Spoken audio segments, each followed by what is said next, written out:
a minha média amostral vai ter uma função de probabilidade com essa cara daqui. Essa cara daqui é uma normal, né? E ela vai estar aqui centrada na minha média, que é a média lá da minha variável aleatória. Fala aí, eu sou o Rafa do Responde Aí, e na aula de hoje nós vamos aprender sobre o Teorema do Limite Central, também conhecido aí como TLC. Mas antes, se você não é inscrito no canal, tá dando bobeira. Abaixa aí a página, vai no botão vermelho e se inscreve. Aproveita também e deixe seu like nesse vídeo e já aperta o sininho para ativar as notificações e receber as nossas próximas aulas. Bom, vamos lá. Como é que esse cara daí vai funcionar, o Teorema do Limite Central? Basicamente, ele vai ser utilizado em duas situações e nessa aula nós vamos ver as duas, tá bom? Então vamos lá, começando pela primeira situação. Imagina o seguinte, você tem aí um lançamento de dado e aqui você vai lançar esse dado apenas uma vez. Você sabe que a função de probabilidade desse lançamento vale 1/6 para cada um dos 6 valores possíveis nesse lançamento de dado, certo? Porque independente de qual número sair nesse dado, todos eles têm a mesma chance de acontecer. A gente fala o seguinte, esse lançamento de dado, ele pode ser considerado a nossa amostra. A nossa amostra vai ser o resultado que sair nesse lançamento de dado. E como a gente na nossa amostra tem apenas um resultado, a gente vai falar então que o nosso tamanho amostral, o nosso nzinho, ele é igual a 1. Beleza, e aí o que acontece? Você pode fazer essa amostra várias vezes. Então você pode ir lá, lançar um dado, anotar o seu valor, viu que ele deu 2. E aí você vem aqui e anota qual a sua média amostral, que vai ser a média dos valores da sua amostra, que vai dar igual, né, ao resultado daqui do dado. Afinal, a sua amostra tem apenas um elemento. Você vem cá e faz isso de novo, e de novo, e de novo, e repete esse processo 1 milhão de vezes. O que vai acontecer? Você vem aqui e anotou sempre o resultado do seu lançamento do dado e anotou também aqui qual seria a sua média amostral. Repara que nesse caso, para um nzinho igual a 1, a média amostral ela é o mesmo valor aqui do resultado do dado. Se a gente for fazer uma função de probabilidade para a média amostral, ela vai ter a mesma cara que essa função de probabilidade aqui da variável aleatória. Afinal, aqui nesse caso, onde o nzinho é igual a 1, a média amostral vai ser o próprio valor do resultado que a gente teve lá com a nossa variável aleatória. Beleza. Agora imagina que nesse processo de amostragem a gente não vai lançar mais uma vez o dado, não. A gente vai lançar agora 4 vezes. Beleza, então agora a minha amostra é o lançamento... minha amostra são 4 lançamentos de dados. Então eu vou falar que meu tamanho amostral é igual a 4, porque cada amostra vai ter 4 valores. Então eu tenho 4 elementos das minhas amostras. E aí eu posso fazer esse processo 1 milhão de vezes novamente. Agora eu vou pegar a média amostral de cada uma dessas amostras. Então, digamos que nessa primeira a média amostral deu 3, nessa segunda deu 4,25, nessa aqui deu 3, e vai fazendo assim infinitamente. Repara o seguinte, aqui nos elementos da minha amostra eu tenho o valor 1, eu tenho o valor 5, o valor 6, os valores que estão bem lá no início ou no fim lá dos meus valores possíveis. Enquanto que na média amostral eu estou sempre tendendo para um valor médio, independente de qual valor eu colocar aqui dos meus lançamentos de dados. Eu tirei 1, 3, 3 e 5, a média deu 3. 1, 2, 5, 6, a média deu 3,25. Isso aqui vai tendendo cada vez mais próximo a uma média, a um valor médio. O valor médio no lançamento de dado, né, que pode ser 1, 2, 3, 4, 5, 6, ele vai ter um valor médio bem ali no meio, que é o 3,5, entre o 3 e o 4. E aqui, quando eu pego e ploto aqui minha média amostral, eu vou ter então uma função de probabilidade que vai ficar com essa cara. E está vendo que ela está se aproximando dessa média? Beleza, mas isso aqui ainda não é uma normal. Só que, imagina que agora eu vou fazer 30 lançamentos de dados. Então, a minha amostra vai ser lançar o dado 30 vezes. Meu tamanho amostral agora é um nzinho igual a 30, porque cada uma das minhas amostras vão ter 30 elementos. Então, dentro desses colchetes aqui, tem 30 valores, ok? E aí eu venho e tiro a média amostral desses elementos. E agora eu estou mais próximo ainda do 3,5. Se eu venho aqui e faço uma distribuição desses elementos, eu vou ver que minha função de probabilidade para a média amostral ela vai ficar com essa cara daqui.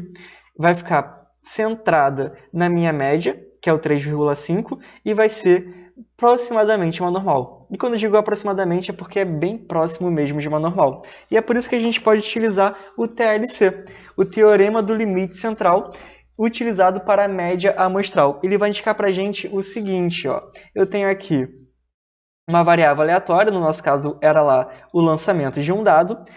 Essa variável aleatória, ela pode ter qualquer distribuição, então pode ter essa cara daqui, ó, uma distribuição totalmente doida, com mais possibilidades no início, menos no final, pode ser contínua, pode ser discreta, pode ser qualquer variável aleatória, desde que a gente conheça qual é a minha média e qual é o meu desvio padrão ou variância. Beleza? E aí, se eu venho aqui e faço um processo de amostragem, onde as minhas amostras têm um elemento... tem pelo menos 30 elementos, né, um tamanho amostral de pelo menos 30, maior ou igual a 30, eu vou poder então falar que a minha média amostral vai ter uma função de probabilidade com essa cara daqui. Essa cara daqui é uma normal, né? E ela vai estar aqui centrada na minha média, que é a média lá da minha variável aleatória, ok? Então, olha só, a minha média amostral, ela vai estar aqui sendo dada por uma normal com média igual à média da variável aleatória e aqui com uma variância igual à variância da minha variável aleatória dividido por n. Só lembrando, né, que o sigma é desvio padrão e sigma ao quadrado é variância. Beleza. Então vamos lá, vamos resolver aí um exemplinho. E depois que a gente chegou aqui sabendo que o x-barra é uma normal, é só a gente utilizar todos aqueles conceitos de normal e chegar lá na tabela normal para resolver os nossos exercícios. Se você não lembra esses conceitos ou não aprendeu ainda, não tem problema. Eu vou deixar um vídeo aqui na tela né? Eu vou deixar aqui um card de um vídeo aqui, onde a gente ensina como resolver utilizando a normal e a tabela normal, beleza? Então é só assistir lá que vocês vão aprender, mas aqui eu vou fazer também um exercício e vocês vão pegar mais ou menos qual é a ideia. Belezinha, vamos lá então. Eu tenho aqui uma seguinte situação. Um dado viciado, ele não segue uma distribuição uniforme como os demais, ou seja, é um dado que ele está viciado por algum motivo, alguns valores têm uma probabilidade diferente das dos outros, então a gente não sabe como é que é essa distribuição do dado, mas a gente sabe que a média desses valores é de 2,5 e eu sei que o desvio padrão é igual a 1, e são valores bem definidos. Tendo uma amostra formada por 30 lançamentos desse dado, qual a probabilidade de que a média amostral seja menor do que 2,0? Beleza? Vamos resolver então esse caso. Basicamente, o que a gente vai utilizar aqui? A nossa variável aleatória x, ela vai ser o resultado que eu tenho no lançamento de um dado.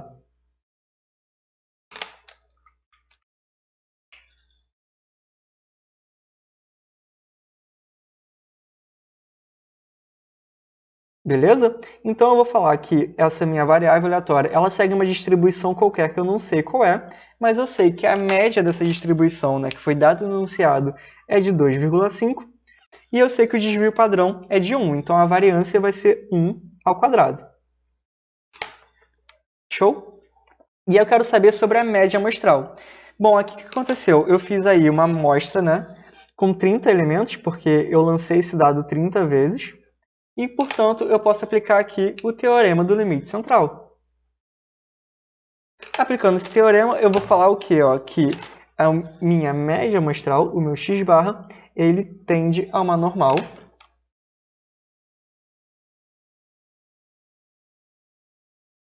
Essa normal, ela vai ter uma média igual à média da minha distribuição da variável aleatória, que é de 2,5. E vai ter uma variância igual à variância da variável aleatória, que é 1,0 ao quadrado, só que dividido por n. Então, aqui, dividido por 30. Beleza? E o que a questão pediu para a gente era qual a probabilidade de que a nossa média amostral seja menor do que 2,0. Ok? Bom, para resolver isso daqui, a primeira coisa que a gente tem que fazer, né, é normalizar. Então, é padronizar a nossa normal, né? Então, para isso, a gente vai falar aqui que a probabilidade de x barra menos μ dividido por sigma menor do que 2,0 menos μ. Né? Aqui, o que eu fiz? Para padronizar, eu tenho que pegar esse lado esquerdo daqui e transformar ele em z. E z nada mais é do que a variável menos μ dividido por sigma. Então, se eu fiz isso aqui do lado esquerdo, eu tenho que fazer do lado direito a mesma coisa. Então, vai ficar 2,0 menos μ, que é 2,5, dividido por sigma. Sigma, né, é o nosso desvio padrão, vai ser a raiz quadrada da variância. Então, a raiz de 1,0 ao quadrado dividido por 30.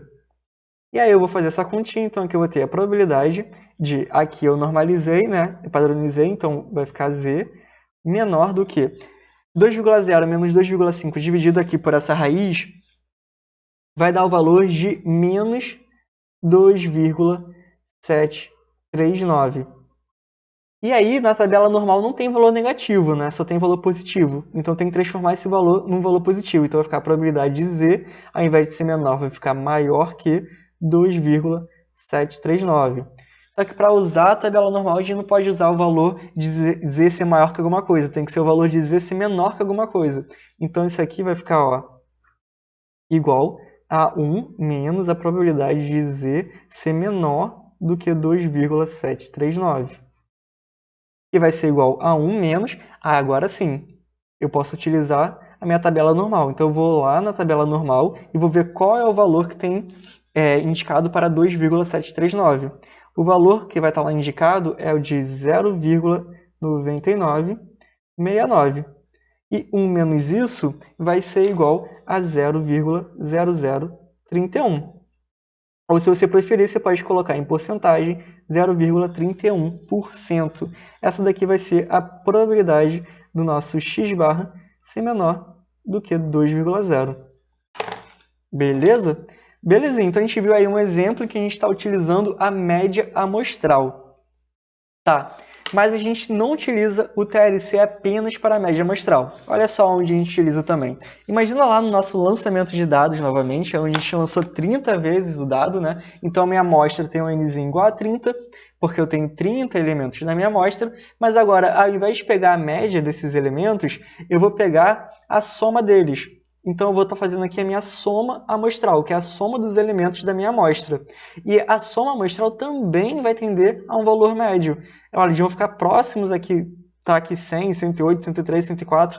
Então, quando a gente vem aqui e faz uma função de probabilidade para a soma amostral, a gente vai ver que também vai seguir aqui uma normal centrada num valor, que aqui no caso é o valor de 105. E da onde saiu esse valor, a gente vai ver agora, que é o teorema do limite central para a soma amostral. Quando a gente tem uma variável aleatória com qualquer distribuição, então, por exemplo, está aqui uma variável aleatória, ela pode ser contínua, pode ser discreta, depende de qual é a distribuição dela, tá? Desde que a gente conheça a média e a variância ou o desvio padrão, né? Eu venho aqui e faço um processo de amostragem, aonde o meu número de elementos é maior ou igual a 30, eu posso falar então que minha função de probabilidade para a soma amostral, ela vai ter essa cara daqui, onde a média dela, né, ela vai estar centrada aqui no valor n vezes μ, onde n é o número de elementos da minha amostra e μ é a média da minha variável aleatória. Então eu posso falar aqui que minha soma amostral, ela vai tender a uma normal com média igual a n vezes μ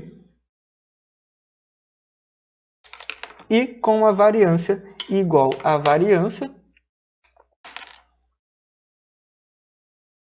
da minha variável aleatória multiplicado por n. Beleza? Beleza, então vamos aqui resolver também um exemplo do TLC para a soma amostral. Esse exemplo ele caiu numa prova da UFRJ, então a galera que fez probabilidade estatística lá recebeu aqui na sua prova a seguinte questão. Ó. Um restaurante ele tem um lucro diário cuja média é de R$ 800 e desvio padrão de R$ 300. Sua despesa mensal é de R$ 12.000. Letra A. Se ele funciona 25 dias por mês, qual a probabilidade de que seu lucro mensal seja de pelo menos R$ 7.000? Observação. Admita que o tamanho amostral é suficientemente grande para aplicar o TLC. Então, o que a gente vai ter aqui? Ó? Eu vou colocar a minha variável aleatória como sendo igual à minha receita diária, né? O quanto que ele ganha por dia.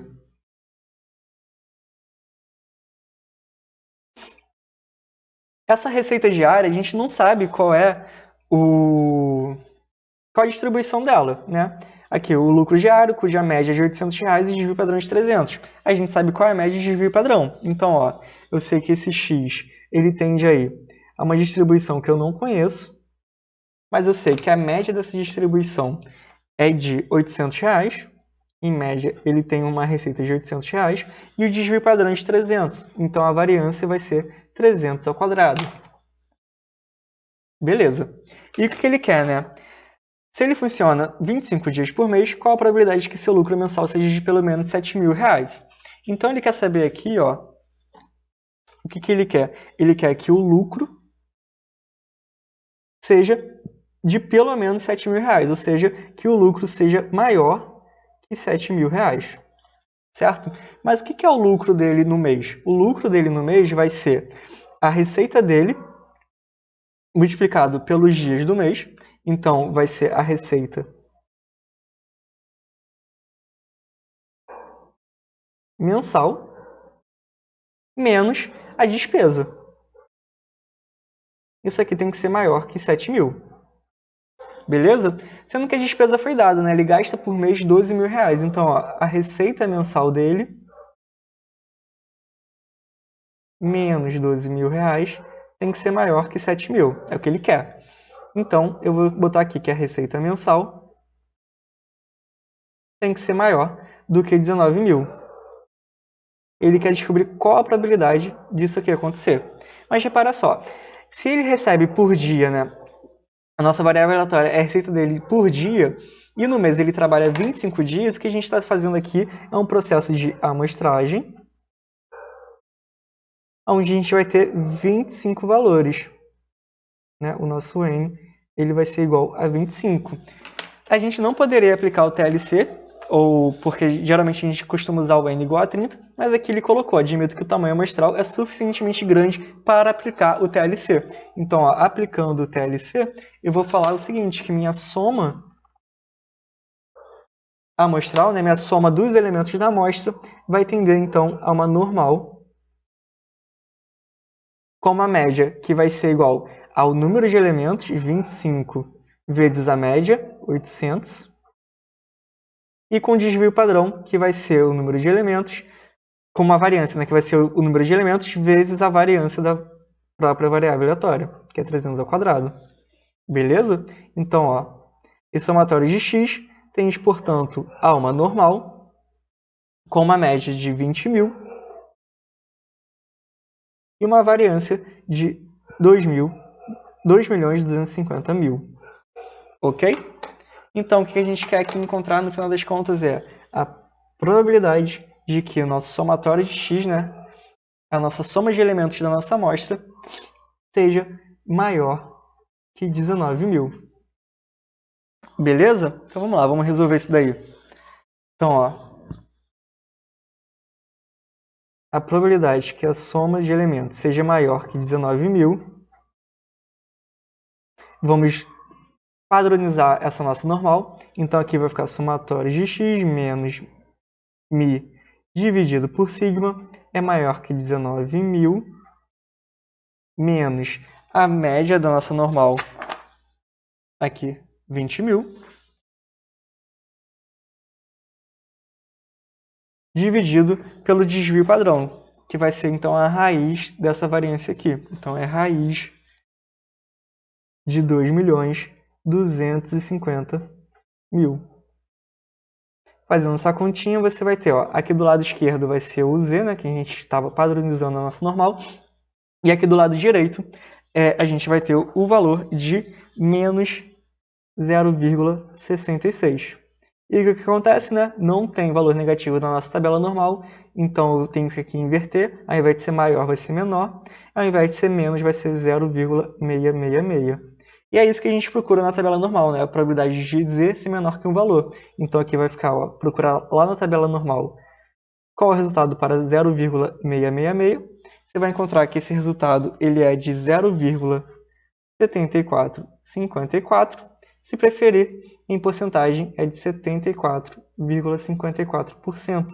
Essa daqui, né, vai ser a nossa probabilidade de que a nossa receita mensal seja maior que 19.000 e, portanto, né, que o nosso lucro seja maior que 7.000.